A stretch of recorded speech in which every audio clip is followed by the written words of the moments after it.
Welcome back to Movie Moshow. Today we are going to review thriller film, Blindness. If you like our content, don't forget to like and subscribe. We post multiple times daily. Spoilers ahead. The plot of Blindness opens on a morning during rush hour in an undisclosed metropolis. Yusuke Isaya, a young Japanese professional, is abruptly stricken blind for no apparent reason as the traffic lights change, blocking all of the traffic behind his automobile.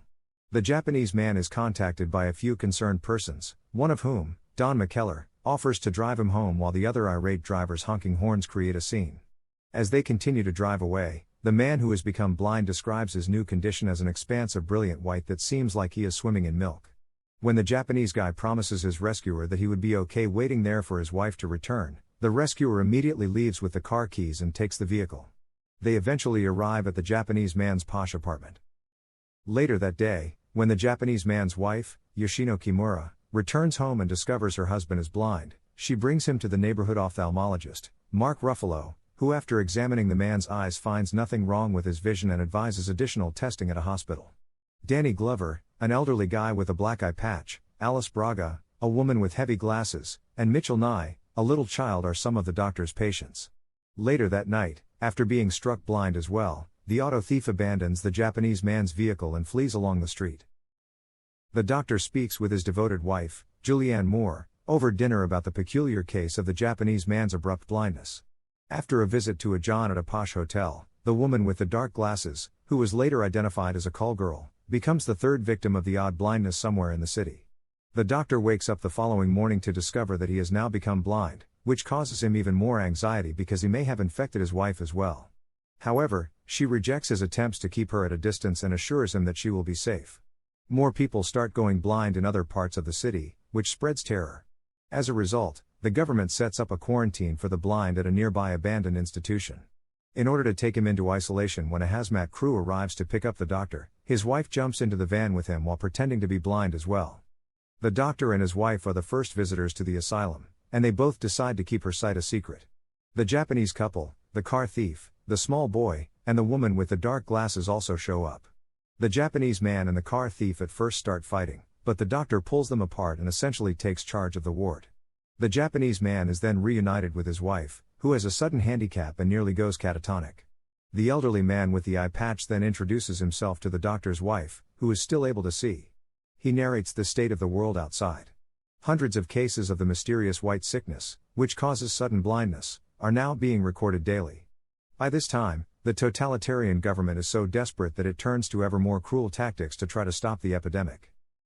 The living circumstances quickly deteriorate horribly as more and more blind people are packed into the fetid prison as a result of overcrowding and a complete absence of outside assistance. The floors and walls quickly become covered in sludge and human waste. Unreliable supplies induce stress about food supply, which lowers morale inside. The blind internees are unable to evenly distribute food among one another due to a lack of organization. The soldiers assigned to the asylum's security turn hostile. Because the government forbids the import of essential medications, a straightforward infection can become fatal. A man wanders too far from the group during one load of fresh prisoners and is shot and murdered by the military, along with two other persons caught in the crossfire. The blind throw a shovel cynically over the wall to bury the corpses. Living conditions worsen as a group of armed men, led by a former bartender who identifies as the King of Ward 3, Gail Garza Bernal, seize control of the meager food supplies. Rations are only given out as a kind of humiliation and only in exchange for goods. The doctor turns to the woman with the dark glasses in a true moment of weakness as he faces the possibility of famine and the helplessness of being unable to care for himself, and they engage in sexual activity. Both of them later regret it, and they regret it even more after hearing the doctor's wife talk and realizing they weren't alone and that she had seen the most of their tryst. The doctor's wife continues to help even though she doesn't truly trust her husband anymore, and in the end, she forgave both the woman and her husband. The Ward 3 king demands women the following day in exchange for food. The desperate ladies go up one by one to offer their services as sex slaves to the males in Ward 3, and the king of Ward 3 rapes the doctor's wife. One of the women has been savagely beaten to death by her rapist when the women return. The doctor's wife kills the king of Ward 3 with her scissors when she breaks under the pressure of malnutrition and becomes vehemently retaliatory. His passing sparks a violent ward war that ends with the burning down of the asylum. In the fire, most of the prisoners perish. The few survivors learn that the military has left their posts only then. They are at liberty to go into the city. But everything is in disarray. In a destroyed metropolis that is covered with filth, dead bodies, and vermin, the whole population is blind. In search of food and clean clothing, the doctor's wife guides her husband, the Japanese couple, the elderly guy, the woman with dark glasses, and a young kid around the destroyed streets. People dwell in abandoned houses, and society as she once knew it is gone everywhere she turns. She and her spouse went in search of food after leaving her pals in the comparatively secure environment of an old cafe. She discovers a storeroom stocked with food and a supermarket full of stumbling blind people and puts the food in bags. She is attacked by the famished people who smell the food she is carrying as she gets ready to depart and meet her husband outside.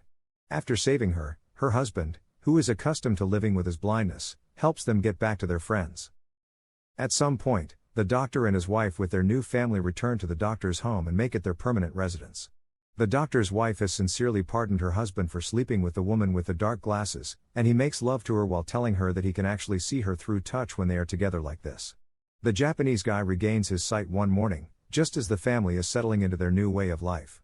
The other folks can now have hope that their blindness will go away as suddenly and mysteriously as it arrived. The doctor's wife watches her friend's party while standing outside on the porch and gazing up into a cloudy, white sky. For a brief moment, she fears she may go blind before the video camera pans down and reveals the metropolis in front of her. Thank you for watching and don't forget to like and subscribe.